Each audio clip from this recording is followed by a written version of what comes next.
Deixar o dinheiro no Nubank é seguro ou não é seguro? Será que é protegido pelo FGC? Como é que é, Marília? Vamos falar sobre isso.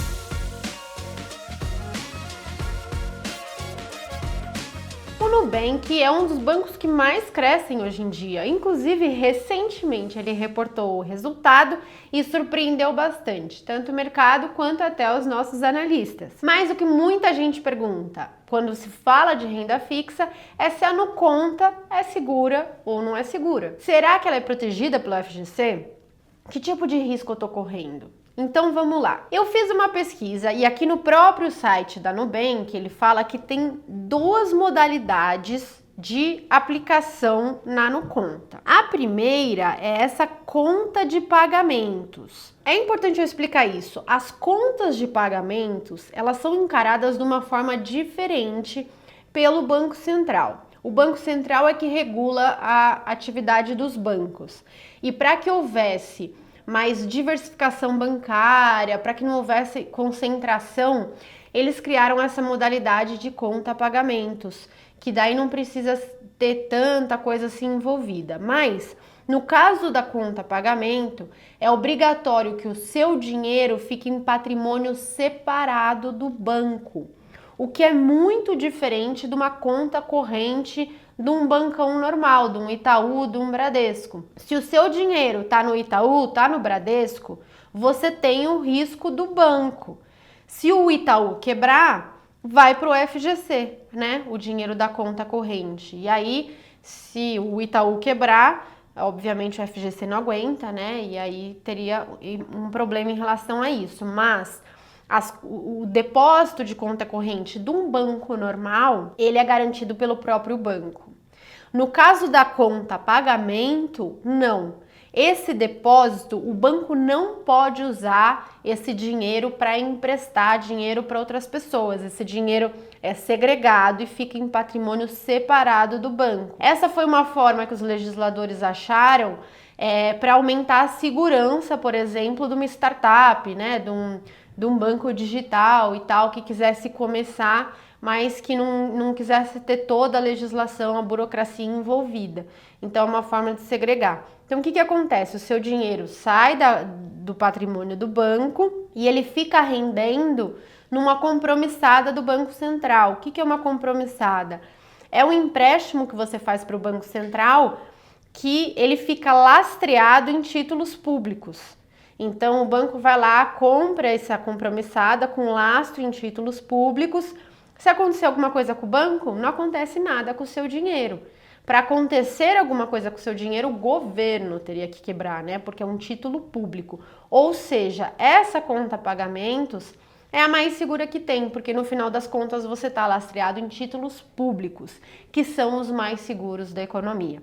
Então, é seguro investir na conta pagamentos da Nuconta? Resposta sim. Posso deixar a minha reserva de emergência na conta pagamentos da Nuconta? Resposta sim. Pode, ela vai ficar lastreada em títulos do governo e, portanto, é a mesma coisa que se você deixasse no Tesouro Selic.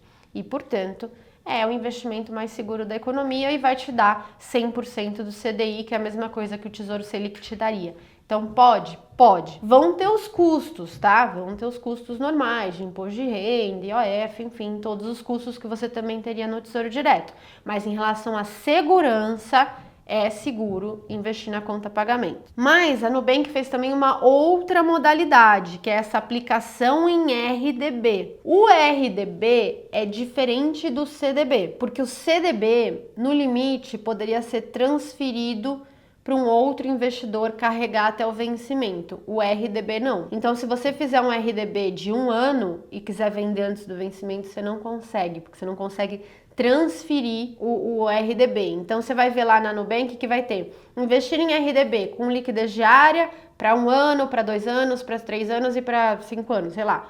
Quanto mais tempo você ficar preso, mais vai ser a taxa que você vai ser remunerado, mas por outro lado você não pode sacar antes de jeito nenhum. Então só cuidado com a liquidez que você realmente precisa. Mas no caso das aplicações em RDB, aí o risco não vai ser mais títulos públicos federais. aí o risco vai ser Nubank. Ah, Marília, e Nubank é seguro ou não é seguro? Vamos olhar para o balanço, né? No final das contas, para eu te responder se é seguro ou não é seguro, a gente tem que sempre olhar para o balanço. E eu vou mostrar para vocês a apresentação de resultados do terceiro TRI de 2023, que é a mais atualizada que a gente tem. Inclusive, se você quiser ver com calma essa apresentação, é só ir no site do Nubank, ou então digita Nubank Relações com Investidores, e aí você vai entrar na central de resultados e vai poder fazer o seu download da apresentação. O que a gente pode ver aqui é o crescimento que teve o banco digital, tá vendo? Ao longo do ano de 2022, 2021, 2022 e 2023, foi um crescimento exponencial, né? Foi um crescimento muito grande mesmo da base de clientes. Então, eles começaram a acessar uma base de clientes enorme. E com isso, eles tiveram também vários aumentos, né? Então, olha aqui, a base de clientes cresceu bastante. Consequentemente, a receita cresceu bastante, eles conseguiram aumentar a receita e, consequentemente, o lucro bruto cresceu bastante também. Mas, por ser um banco digital meio startup, antigamente, né, nos anos anteriores, ele ainda não dava lucro. Por quê, Marília? Porque ele é muito arriscado, é porque ele é ruim e tal? Não. Um banco em crescimento, o crescimento ele custa dinheiro, né? Você precisa contratar uma equipe maior para suportar o crescimento que vai vir no futuro. Então, antes do crescimento vir, você precisa de uma equipe maior. Você investe mais em marketing, você investe mais em tecnologia, né, para dar a infraestrutura tecnológica para esse crescimento. Então, uma empresa em crescimento muito forte, é normal que ela esteja no prejuízo. Uma startup, é normal que no começo ela esteja no prejuízo também. Por isso que você, quando se trata desse caso, você tem que analisar algumas outras coisas, do tipo, se a margem dos empréstimos está crescendo ou se eles estão tendo muitas receitas com serviços conforme vai crescendo a base. Porque não é só uma questão de crescer a base, é será que eu consigo rentabilizar essa base que eu cresci? Então, antigamente, quando a gente olhava de 2022 para trás, a gente via um banco ainda no prejuízo. E isso era um risco, né? Será que eles iam conseguir rentabilizar aquele número de pessoas enorme que eles tinham trazido a mais? Era um risco importante. Então a gente ainda não achava tão seguro assim deixar sua reserva de emergência lá, porque era um banco mais arriscado. Mas em 2023 eles conseguiram fazer a mudança no balanço e eles passaram, tá vendo, de prejuízo para um lucro e um lucro bem significativo. Agora, no terceiro trimestre, eles tiveram um lucro de 303 milhões, o que é um lucro, inclusive, que comparado com o patrimônio, já dá um ROI, né, um retorno sobre o patrimônio, bem relevante e acima de vários bancos que a gente vê por aí, que já são bem tradicionais.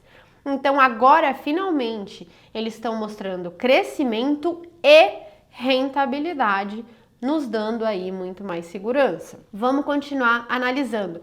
Quando um banco cresce muito a carteira de crédito muito rápido, o que a gente precisa ver é o seguinte: às vezes no começo ele consegue crescer em cima de uma base muito segura, mas para ele escalar, ele tem que pegar pessoas não tão seguras quanto as primeiras que ele pegou.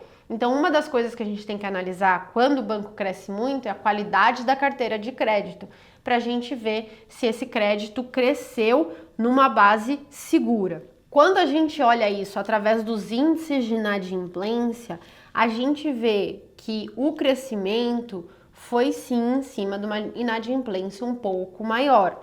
Então, olha aqui, inadimplência de 15 a 90 dias teve um crescimento de 2021 para frente.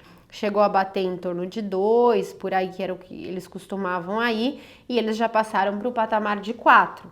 É que aqui eles colocaram numa escala bem grande, né? E aí parece que o salto foi pequenininho, mas não, eles dobraram a inadimplência na carteira de crédito, né? Passando de 2 para 4, então foi um crescimento relevante. A mesma coisa na inadimplência acima de 90 dias, pessoas que atrasam os pagamentos acima de 90 dias. Olha como veio de 3 para 6. Então, eles cresceram em torno de 4 vezes o número de clientes, mas os clientes que estão entrando agora são clientes menos seguros do que os primeiros clientes que entraram. E isso é um ponto de atenção.